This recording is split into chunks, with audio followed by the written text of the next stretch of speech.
Coucou tout le monde. Bon, comme je vous en ai déjà parlé, je vais vous faire une petite vidéo récap. J'ai rien préparé du tout, mis à part un peu dans ma tête. Bon, je risque d'oublier des choses ou d'en rajouter. Euh, Après, voilà. Vous avez l'habitude, c'est moi. Euh, du coup, euh, voilà, comme vous le savez, ou si vous le savez pas, vous allez le savoir.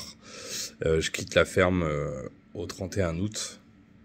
Euh, c'est une réflexion que j'ai depuis déjà un long moment. La liquidation a quand même laissé un peu de traces. Après, j'ai été heureux de trouver la solution. Ça veut dire que l'exploitation a pu être reprise. Là-dessus, je voudrais quand même dire des choses euh, parce que je trouve qu'il y a des choses qui sont anormales. Euh, Bien sûr, là, je vais me mettre dans la position de... Putain, il y a un petit peu de mouche. Je vais me mettre dans la position de celui qui liquide. Mais, euh, mais en fait, bah, ça ouvre des opportunités à d'autres personnes autour de venir grappiller des hectares, voire même piller complètement. Donc tant mieux pour eux, hein, et comme on dit, faut jouer sa carte à fond tout le temps. Mais, euh, mais je trouve ça lamentable. Lamentable parce qu'en fait c'est une entreprise. Et une entreprise, lorsque une personne est intéressée par cette entreprise-là, elle fait des études économiques sur l'entièreté de cette exploitation-là. Et en fait, ça change tout. Ça change tout d'avoir une ferme qui fait 200 hectares et qui au final lui en reste plus que 100. Ça change complètement la donne. Euh, Même si quand on rachète une exploitation en liquidation, évidemment qu'elle coûte beaucoup moins cher que sa valeur réelle et du potentiel qu'elle peut avoir. Après voilà, c'est quelque chose qui pour moi est anormal et devrait aussi être protégé beaucoup plus voilà, par les instances. Pour rebondir aussi aux instances, là je vais vraiment vous parler de la liquidation, après je vous parlerai du reste. Euh, Vous savez, une liquidation, donc c'est une liquidatrice hein, qui s'en occupe. Ça veut dire qu'on n'est plus maître de rien. Moi, j'ai été pendant plus d'un an avec une poursuite d'activité où en fait, bah, on ne peut plus rien faire seul. Il faut absolument, donc c'est un mandataire judiciaire. Il faut tout passer par eux. Donc en gros, faut jouer de la débrouille quand même pas mal. C'est vraiment pas simple. Là aussi, je trouve qu'il devrait être beaucoup plus encadré avec des gens du monde agricole. Euh, Parce que, bah voilà, c'est pas un salon de coiffure, quoi. Euh, un salon de coiffure, on ferme les grilles, c'est fini. Une exploitation agricole, c'est pas comme ça. Euh, Il y a des animaux, il y a des implantations en terre, il y a, voilà, il y a plein de choses courantes à faire. Il y a énormément d'aléas, euh, d'équipements, de plein de choses. Donc voilà, c'est vraiment pas quelque chose de facile. Ceux qui l'ont connu comprendront. Je le souhaite à personne, réellement. Donc voilà, après c'est des épreuves qui forgent, il faut apprendre. J'ai fait beaucoup d'erreurs. Euh, J'en prends note et j'essaierai de pas les reproduire. Après, je sais pas.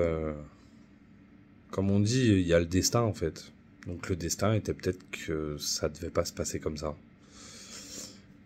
Évidemment, l'élément déclencheur de tout ça reste mon oncle et ma tante, puisque les choses auraient été complètement différentes, même si ce que connaît le monde agricole aujourd'hui Dans tous les cas, ça aurait pas été simple. Faut se l'avouer. Ça aurait été un combat aussi. Mais par contre, c'est un combat qu'on fait pour soi. Et ça veut dire qu'on essaie de trouver des solutions pour soi. Là, c'était pas le cas. J'allais pas essayer de trouver des solutions en sachant que je savais pas où j'allais. Donc voilà. Pour vous dire clairement, aujourd'hui, du coup, tout le monde a perdu. Tout le monde a perdu. La liquidation n'est pas encore statuée. Je sais pas quand elle le sera. Ça prend énormément de temps. Donc en attendant, ça me freine sur beaucoup de choses. Mais voilà, faut prendre son mal en patience. Et comme on dit, c'est revenir plus fort. Donc je vous disais, ouais, tout le monde a perdu. Pour vous donner un ordre d'idée, ma tante a perdu presque 150 000 euros, mon oncle autour de 120 et mon père 150, 140 quoi. Donc c'est quand je vois une retraite agricole qui s'élève à 700, 750 euros par mois, bah en fait moi mon père c'était sa retraite. Mon oncle et ma tante aussi, mais eux aujourd'hui je m'en fous en fait, royalement. Je leur souhaite pas de mal, mais voilà, l'avenir s'occupera. Dieu est grand. Mais voilà, moi, ce qui m'attriste, c'est mon père.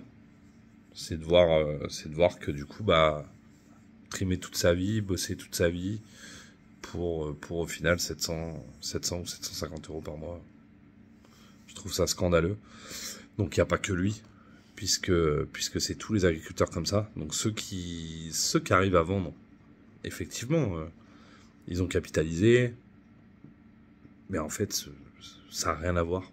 Une retraite, ça devrait être une retraite.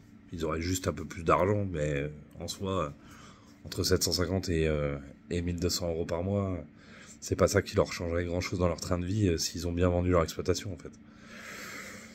Donc voilà. Il y a beaucoup de choses. J'aurais énormément à dire sur le monde agricole. Vraiment. Vraiment énormément. Mais pour le moment, c'est pas mon rôle. Moi, j'explique mon histoire. Je vous explique ce que je deviens, ce que je vais devenir, j'espère. Et voilà. Pour terminer tout ça, j'ai fait le choix là de quitter du coup l'exploitation, donc qui a été reprise par 2 personnes que je connaissais pas plus que ça. C'est moi qui leur ai exposé le projet, ils ont été plutôt satisfaits, ils voulaient y aller. Maintenant, ils ne sont pas du monde agricole. On va dire que quand ça a été repris, donc il y avait mon père, moi. Donc évidemment, moi j'ai toujours dit, je travaillerais comme si c'était pour moi en fait. Puisque c'est le même lieu, c'est les mêmes... Voilà, on continue et on avance. Donc on a essayé de remettre tout sur les rails. Ce qui n'est pas chose simple, parce que, comme vous le savez, moi j'étais en liquidation, j'étais à 22 ou 23 kilos de moyenne. Enfin, c'est une cata. Donc ils ont remis les moyens, on a rebossé dur pour réélever tout ça. Mon père était avec moi, donc voilà, on était comme avant en fait. On est plutôt bien reparti. Là, on a avoisiné les 33 kilos. Mon père est parti en retraite du coup au mois de mai dernier, en plein pendant les maïs. Donc il est parti en retraite. De là, mes patrons ont embauché quelqu'un, ce qui est tout à fait normal, puisque en fait on peut pas, en tant que salarié seul, faire comme ça en fait. Voilà, je m'étalerai pas sur le sujet, mais on va dire que humainement, techniquement, enfin voilà, c'est un ensemble de choses. Je suis plus en phase en fait avec tout ça. Je suis plus... Voilà, je veux dire, à partir du moment où moi je me suis toujours levé le matin, j'étais heureux d'y aller. J'étais fier de faire mon métier. Je me posais pas de questions en fait. Même si j'ai connu quand même des moments pas forcément simples. Merci les bleus, ils se reconnaîtront. Euh, mais, euh, mais ça faisait partie du métier. Là, j'ai plus envie. Je suis vidé, je suis fatigué. Ces épreuves-là, voilà, elles sont passées. On les a passées. C'est le plus important en fait. Comme je dis tous les jours, on est vivant. Parce que je vous assure que quand j'entends un suicide d'agriculteur tous les 2 jours, voire presque tous les jours aujourd'hui, je les comprends. Je les comprends parce que j'y ai pensé. Parce que mon père, comme je dis toujours, on aurait pu être tous les deux en fait suspendus et voilà, c'était plus notre problème en fait. Sauf que c'est pas ça, c'est pas comme ça que moi je vois les choses. Euh, même si on en prend dans la gueule, même si rien n'est simple pour personne aujourd'hui, faut pas se leurrer. Donc advienne que pourra, faut avancer toujours. Donc aujourd'hui on avance et du coup on va avancer différemment. On va avancer différemment. Comme je vous disais, là, j'arrête l'exploitation. J'ai un projet, on va dire, alimentaire, lié à une autre de mes passions. Donc j'espère que ce projet va bien marcher, ou du moins fonctionner tout court, quoi. J'ai hâte de pouvoir vous en parler. Je pense que ce sera courant août. Donc ça c'est mon projet plus voilà côté alimentaire et financier.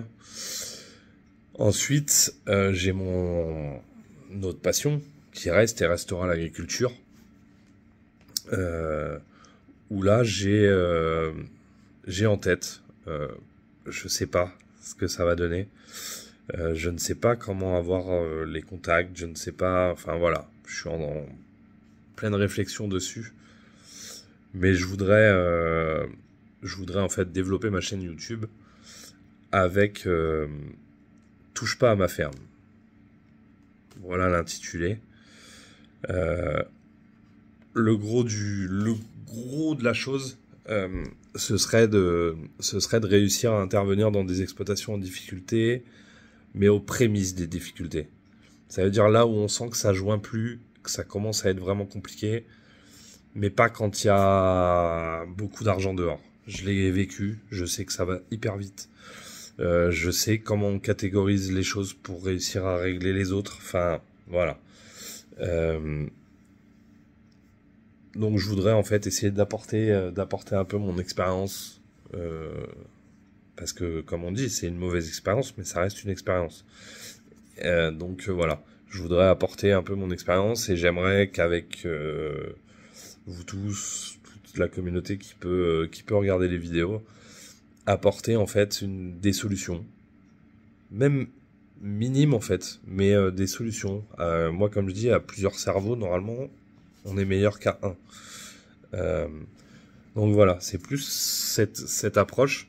Donc je pense que je le ferai face caméra et je le ferai sans forcément divulguer les personnes, parce que ce monde est un monde de rats et que les agriculteurs sont solidaires entre eux pour essayer de bouffer l'autre aussi, faut le savoir. Donc je sais que c'est pas évident. C'est pas évident de se montrer, de dire que ça va pas.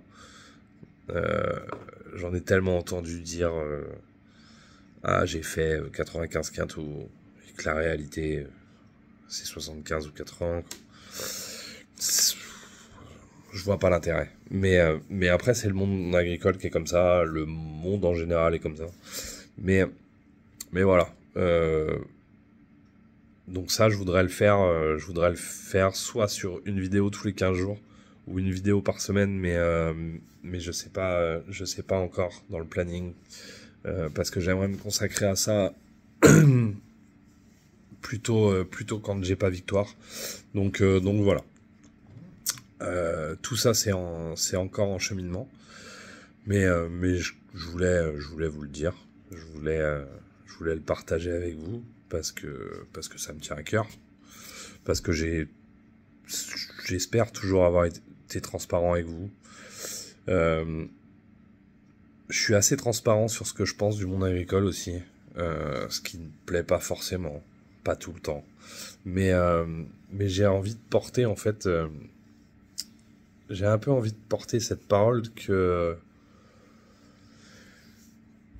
l'agriculture française, c'est la plus belle. Et ça, on l'enlèvera jamais de la tête. J'ai eu la chance de voir d'autres agricultures. J'ai eu la chance de voir l'agriculture française de différentes régions, de différents élevages, enfin voilà. Et on a un panier tellement énorme de richesses que je crois dur comme fer à l'agriculture. Par contre, la mafia qui est autour de nos fermes, en fait, le plus gros danger, il est là. Il est là, et il est orchestré par des agriculteurs eux-mêmes. Enfin voilà. L'engrenage, il est déjà bien huilé. Ça fait 40, 50, 60 ans que ça dure. Personne ne dit rien. Puisqu'aujourd'hui tout le monde pense qu'à soi, et essaie de s'en sortir soi-même déjà avant de penser aux autres. Donc voilà, cette mafia-là, elle est vraiment bien en place, je peux vous le dire, et elle aime pas trop qu'on la chatouille.